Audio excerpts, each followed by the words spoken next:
Hey everybody, so for this video, we're going to be looking at diphthongs in Spanish. These are not unique to Spanish, but we're going to be looking at Spanish ones. Diphthongs are when you have two vowels together and they form one syllable. You can have two vowels together forming two separate syllables, but that's for a different video.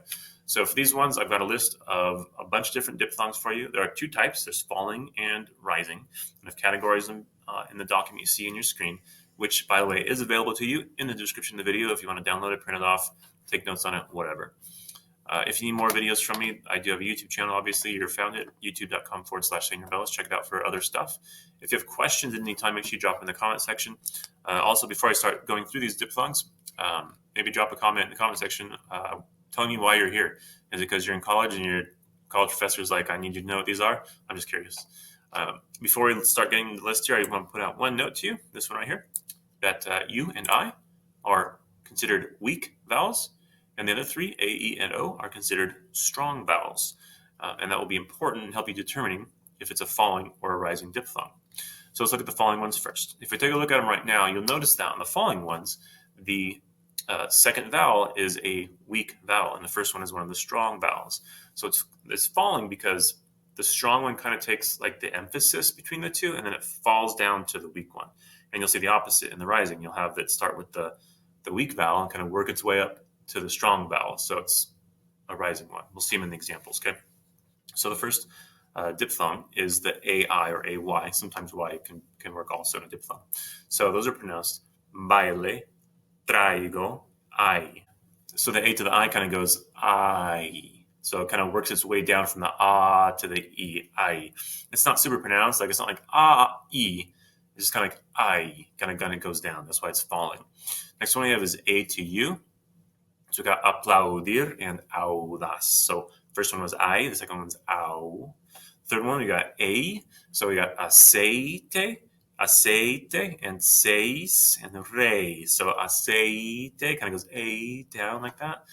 We'll keep going. We got E to U. So we got reunir, euforia. Next one, O to I, oigo, paranoico, oi. And then the last one on the falling, you got O to U, which is super uncommon in Spanish. I'm just going to go to the second word for you, the estadounidense. That's someone from the United States. So it's estadounidense. Very, very uncommon to have those two vowels together in Spanish. The rising ones, like I said earlier, you're going to start with the weak and go to the strong. So we have got Asia. So it goes yeah, kind of goes yeah, really fast. Or historia. The I to E, we got cierro, especie. The I to O, we got labios, vio, so it's eo. The I to U would be ciudad, viuda, ciu. The UA goes cuatro, Eduardo. The UE, we got abuelo, cuerpo. And I put a couple, three words right there for you with an asterisk mark just to note something to you, that the UE after a Q, it doesn't make the W, like an abuelo, it's just K. Right, it's a little bit different. And then with the GU, it's more like ge. So we got guerra. And then one more word I got for you with the GUE is with the two little dots over the U. It's called the diaresis. And when it has that, it actually brings back the W sound to it. So it's vergüenza. So that one actually brings it back with the diaresis. There aren't a lot of words in Spanish, but there are a handful of them. You'll come across them once in a while. It brings back the W sound of it. You'll see that again in just a second. So with the UI, we've got arruinado, construir, alquilar.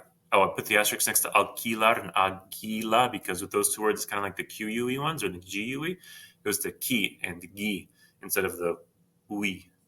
And then the penguin in Spanish, that U also has the diaresis on it. So that one's penguin. It brings back the W sound to it, penguino. And the last one, the UO, is a uo, monstruo, and perpetuo. So those are your rising and falling diphthongs in Spanish. I'll try and make another video in a few days, hopefully, where you'll see these vowels together sometimes, but the weak vowel might have an accent mark on it, which changes the pronunciation of it, and it's no longer a diphthong. It's called something else. We'll get into that in a different video. And earlier I mentioned that I have a video, I think, on accent marks in Spanish. If you want to watch that to learn kind of how to put accent marks on words, it's on YouTube, and all you have to do is search Spanish accent marks, and it's probably the first one that comes up take a quick look for you.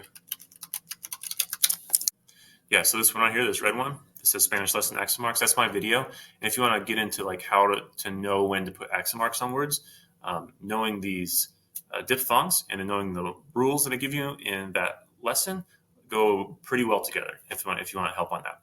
Again, if you have questions, let me know in the comment section. Otherwise, thanks for watching, and I'll see you in the next video. Hasta luego.